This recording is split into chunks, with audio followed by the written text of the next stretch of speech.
Welcome to 3DLANES number 44. I am Denny, and today we'll be talking about Grand Seiko.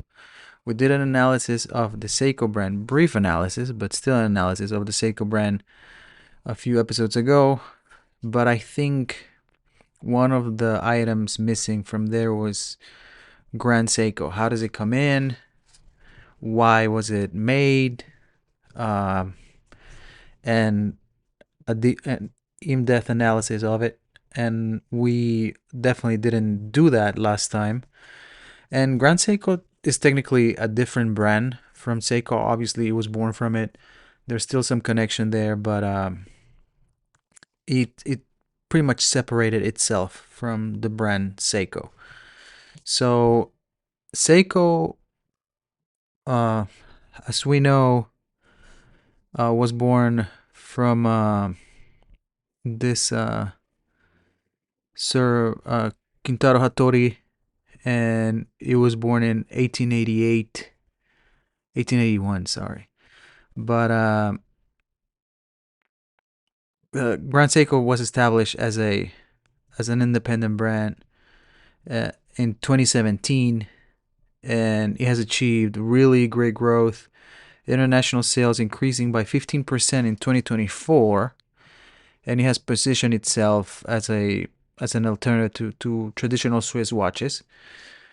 If you have not seen a Grand Seiko yet, you owe it to yourself to do it. It has really good craftsmanship, starting with the dials. That's one of the main attractions that they have on one of their lines, but also the innovation in technology, which comes from Seiko, pretty much. But yeah, they've done stuff in a different price point, or the differentiation in the segment allows them to create stuff for a different price point. So, as we were saying, Grand Seiko's creation in 1960 was a direct response to the traditional Swiss watchmaking, as we were talking about. But this represented the idea of Seiko to create the ideal watch.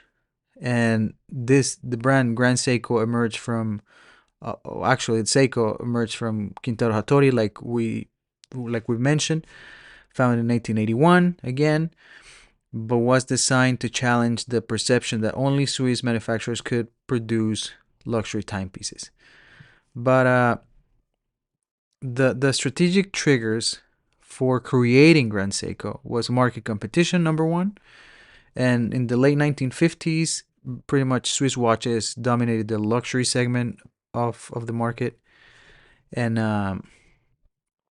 Japanese watches were seen as inferior, and Seiko recognized that they had to demonstrate, if they wanted to attack that other segment, the luxury segment, they had to change something. Here's where Grand Seiko enters. The next item that triggered the creation for Grand Seiko is technical ambition. So the development team wanted to create watches that would meet or exceed the Swiss chronometer standards, and they wanted to make them more Japanese. And the first Grand Seiko that featured the caliber 3180, which was the first Japanese watch to comply with the Bureau Officiel de Contrôle de la Marché de Montre standards, which is kind of like the standards for Swiss watches. It was the 3180, and that's when the first Grand Seiko featuring that caliber happened. The third item, national pride, and beyond commercial objectives, Grand Seiko, and I think Seiko still represents the cultural mission of Japanese manufacturing. Grand Seiko and Seiko, they do pretty much everything in house. Seiko might have different manufacturers in different countries, but everything comes from Japan, or the sign at least is Japan born. And it demonstrates that Japan can compete in the demanding luxury categories. And just as a tangent, we also have a denim, right? Like denim is a huge thing in Japan that sometimes you can only get it in Japan, but that's another example of how Japanese people pride themselves of manufacturing.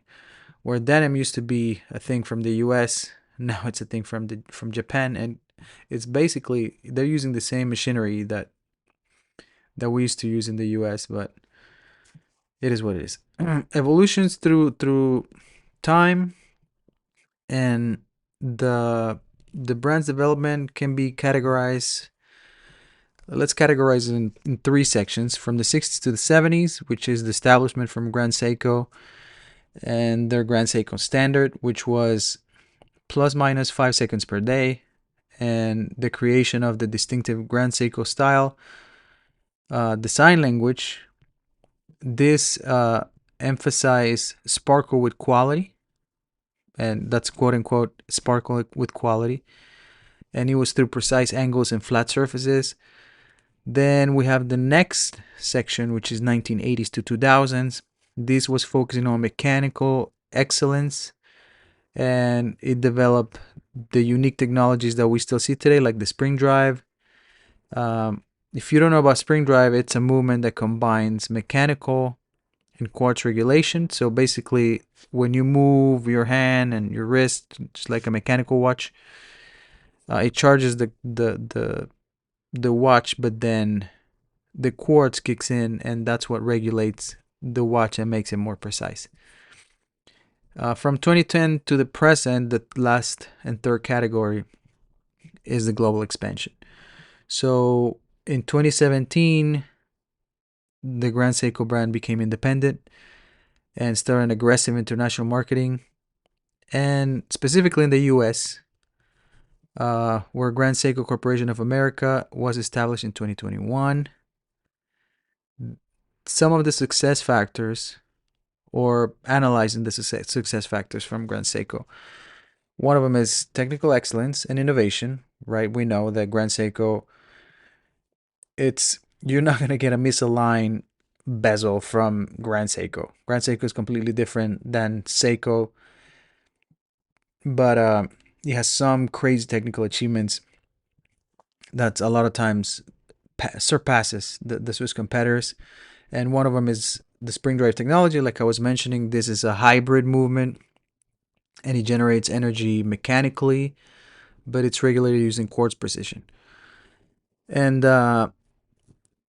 from what I know, the accuracy levels are unmatched by traditional mechanical watches. So far, it's unmatched. And the technology is exclusive to Grand Seiko and represents a significant advantage and differentiation from other watchmakers. Manufacturing excellence, another one. All the movements are produced in-house from the 9F quartz.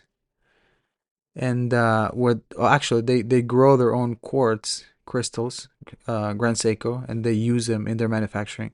The 9S movements, which is mechanical movements.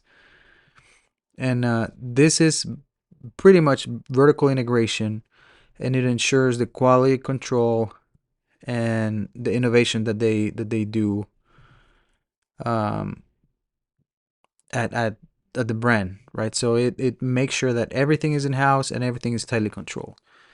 The Saratsu polishing, this is the polishing that I was telling you about. One of the things, and it's this is not. I don't think this is for the dials, but this is the signature finishing technique, and it creates mirror-like surfaces, and it basically follows the Japanese aesthetic, the principle of light and shadow interplay. Next one is actually the design philosophy and aesthetic differentiation. The Grand Seiko style was developed in 1967, and it established a design language that differentiates the brand from Swiss competitors, and they follow still till today. One of the Japanese aesthetic principles is emphasizing harmony between light and shadows, like we were mentioning. This is inspired by traditional Japanese folding screens and shoji doors. The the aesthetic principles create an understated elegance, and it's supposed to, or the target is to appeal to sophisticated consumers that they seek alternatives to more ostentatious luxury brands. The next design philosophy is nature inspired designs, and there's plenty of Grand Seiko dials that are inspired by nature. You can find them on all the lines that they have. I was gonna say maybe just the, not the masterpiece, but the heritage collection, but that's not true, because I think some of the elegance collections, and we're gonna touch on the collections later, but all those are have a little bit of nature in those different dials that they use. But yeah, that's the last design philosophy point that I wanted to make. The next one, we're gonna go to market positioning and brand strategy. So again, Grand Seiko is an alternative to Swiss watches, to the luxury Swiss watches. The value proposition, though, it offers Swiss levels of quality and innovation at more accessible price, usually 20-30% below comparable Swiss luxury watches. So I would say the quality is around maybe Omega and Zenith, but at a two-door price point.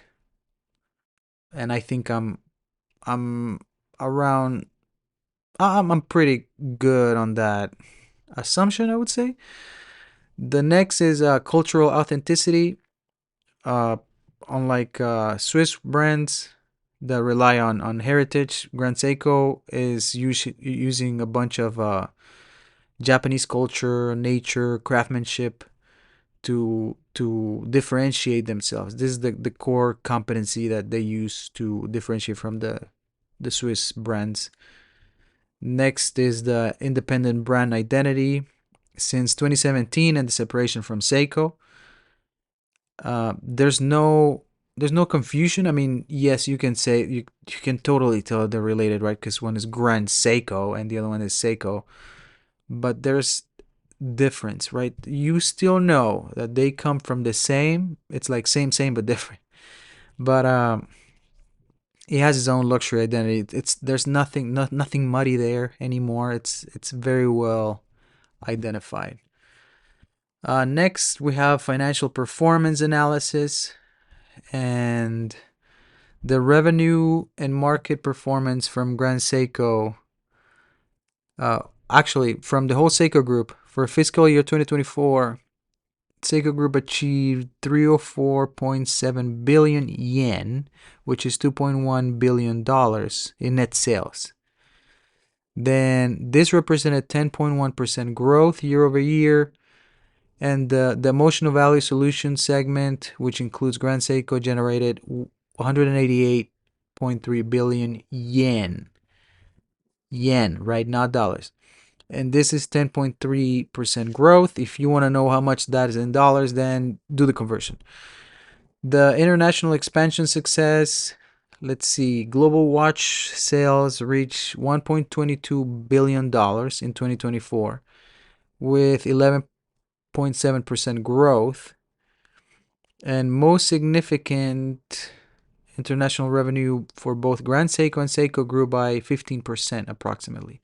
And domestic sales declined. So that's not good. But Japan is kind of like in a tough economy, right? That's what they say. Profitability metrics.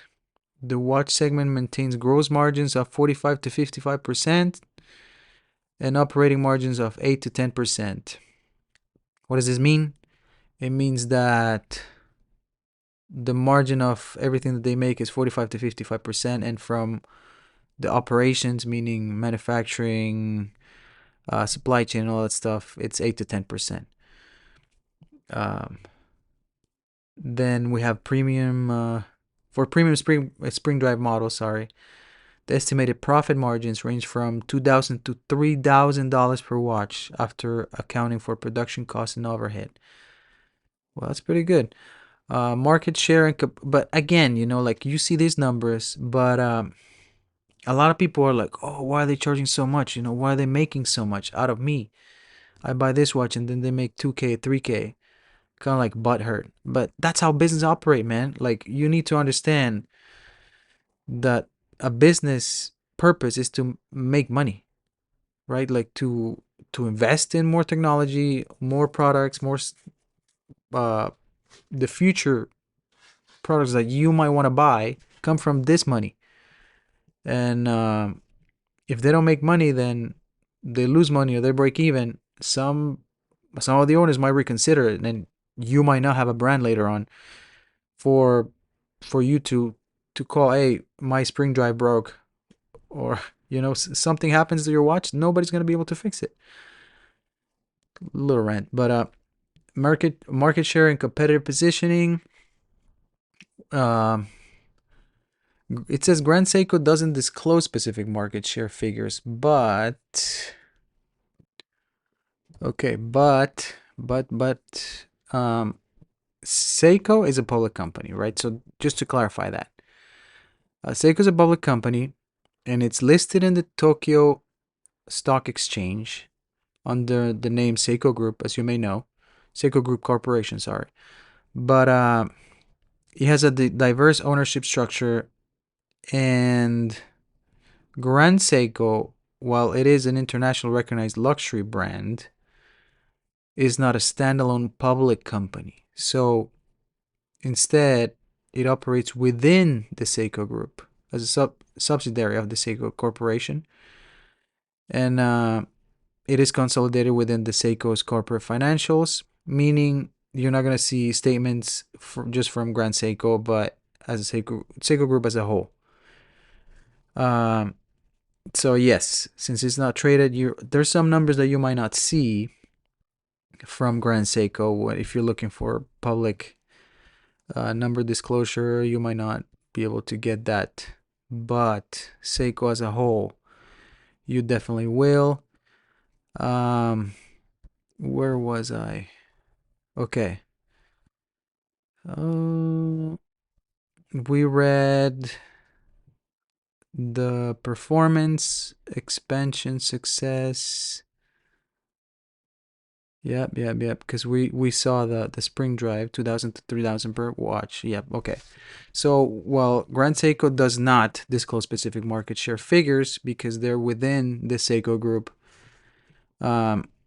several indicators suggest the Japanese market leadership since 2011.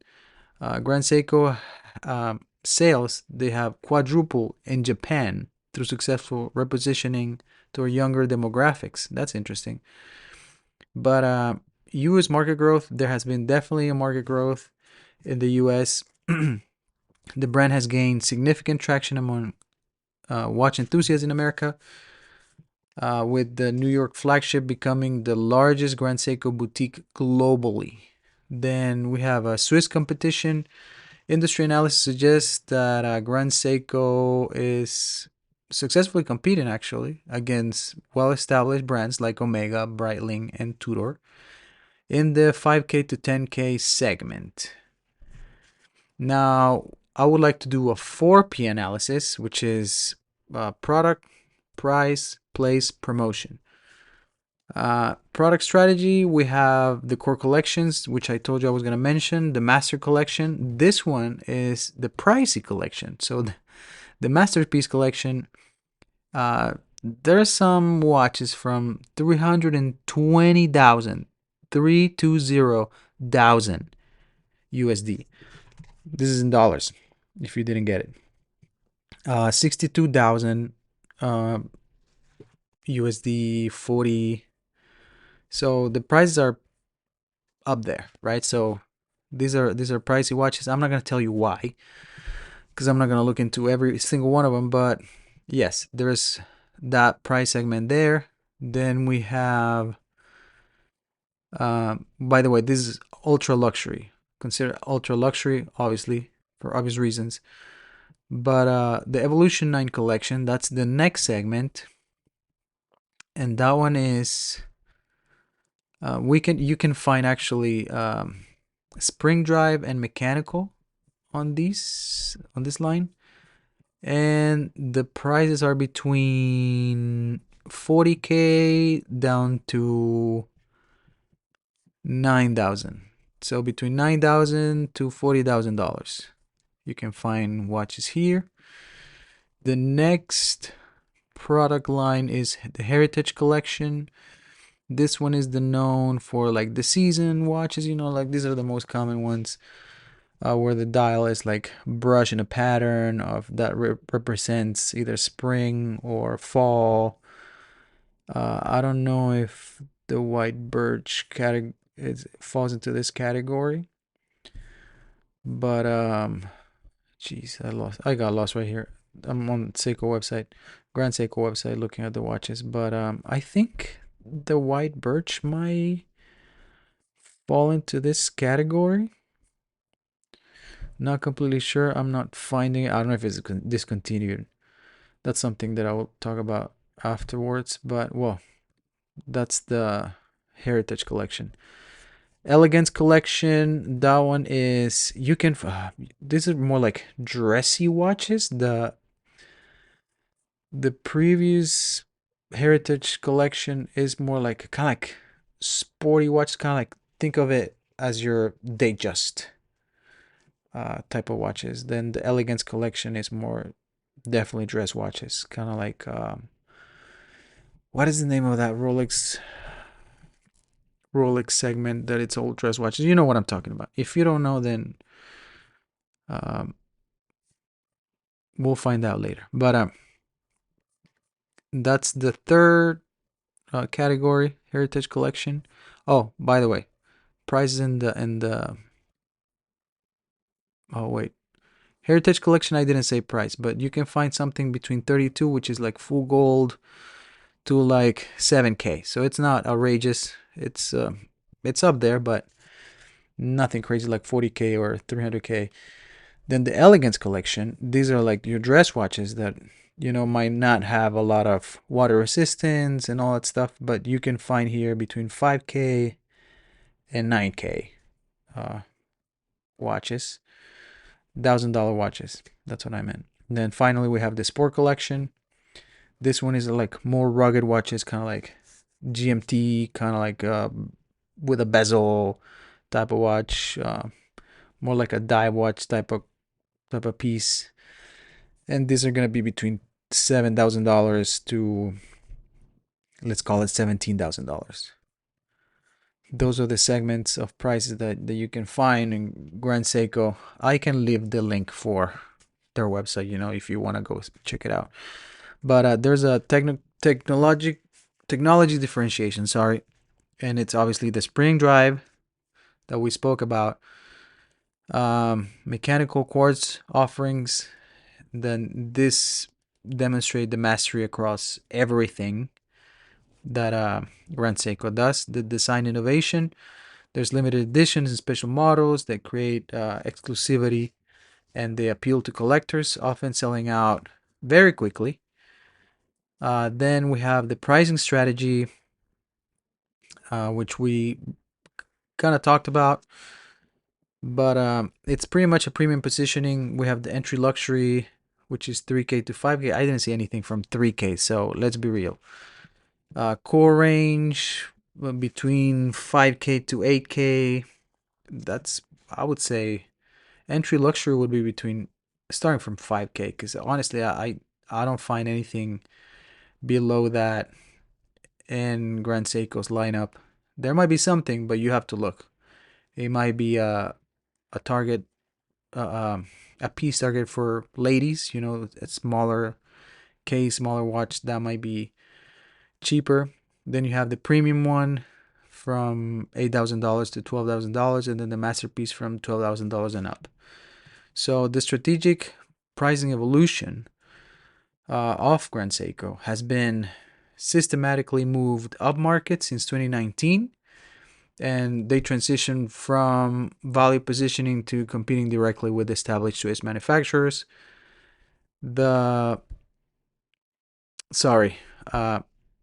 I meant to say the product, right? We spoke about the core collections.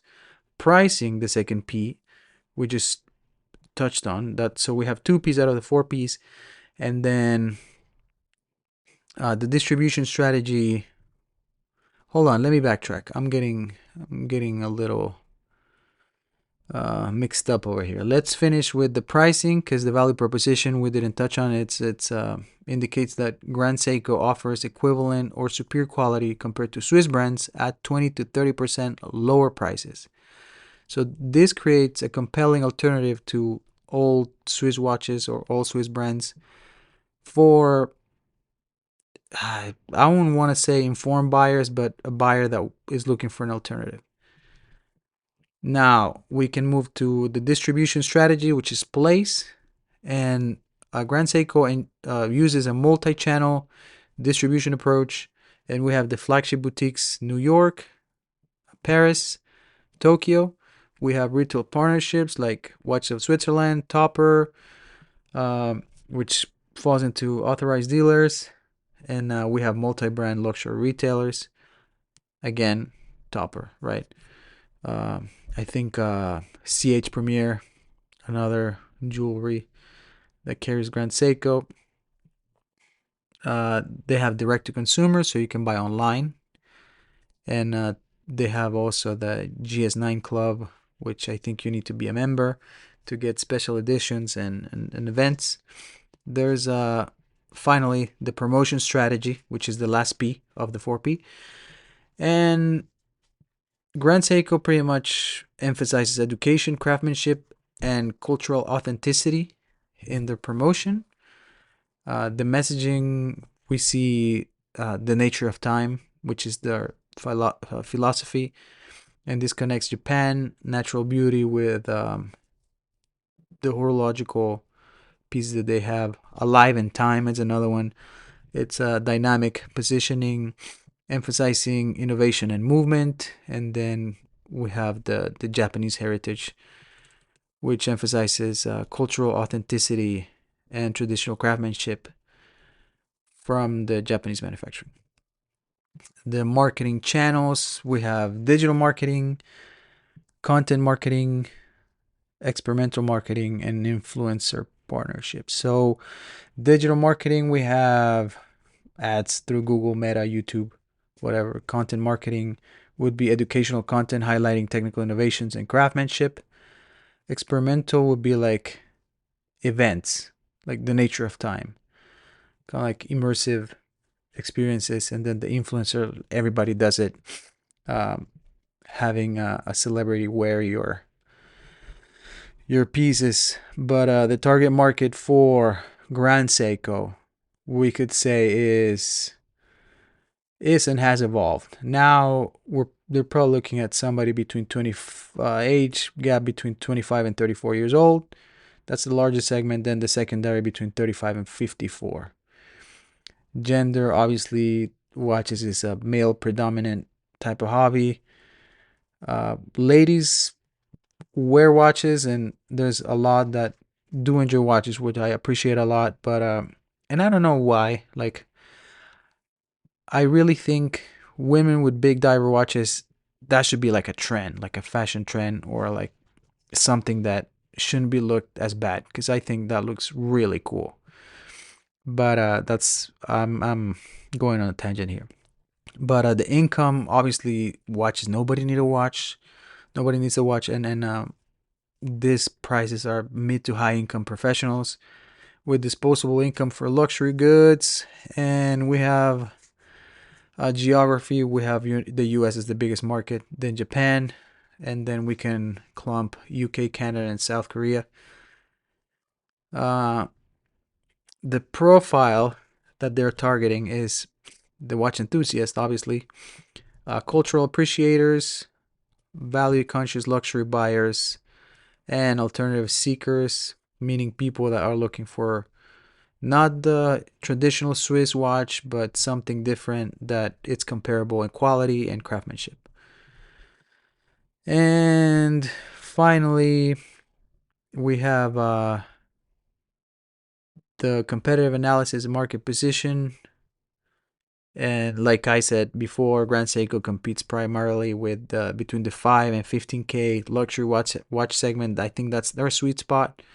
And it would be brands like Omega, Breitling, Tudor, IWC is getting a little further ahead. JLC, ooh, JLC is a little higher than that. But competitive advantage, I think the unique technology is a big one, especially the spring drive. The spring drive, man, I love the spring drive, and as an engineer, I appreciate the spring drive existing. The value proposition, it's sometimes we get superior offerings from Grand Seiko than other counterparts, and honestly, the value proposition from Grand Seiko cannot be argued. The cultural differentiation, it's very unique because it's not like it doesn't follow the usual aesthetic. It's kind of like their own interpretation of something that already is. Innovation focus, they keep innovating the watches, the watch as a product. The market opportunities and challenges, we have opportunities honestly taking more of the market, right? And that's easy to say, but younger demographics, keeping the younger audiences intrigued by watches. I think that would be the best way. Uh, Swiss brand fatigue. A lot of Swiss brands, they play games. You need to buy this in order to get that. Grand Seiko might get away with not doing that, as already they're offering lower prices for higher quality. So I think that's a huge plus. Challenges, brand recognition, they have, that's a huge challenge they have to overcome, and I think they're still doing it, but it's going steadily and is going well, I think, for Grand Seiko. Distribution constraints, limited retail versus the Swiss competitors, that could be a challenge. And price pressure, upmarket movement, risk alienating the consumers, and if a customer is value focused, then they're not gonna like that, right? So, but a lot of times inflation and whatever's happening in the economy pushes brands to increase prices, and people don't. A lot of people don't like it, and they get because they get priced out, basically. And that's the analysis of Grand Seiko. We have a brand that I think it has been getting better and better, increasing the market share, and uh, being very profitable up until now. And I think they have a good chance of keep going the same way they are. I'm not saying you should invest in Seiko Group, but this is not a investment advice, by the way. But yeah, it is an intriguing brand for me, at least. It has been the whole time. I started my watch journey with Old Citizens and Seikos, and I cannot have enough of those brands. I really, really like them. I like what Japanese brands do and what different things they bring into the table. But yeah, if you think about something that I probably missed or something that you would like to see, please let me know. I appreciate your time. I will see you next time.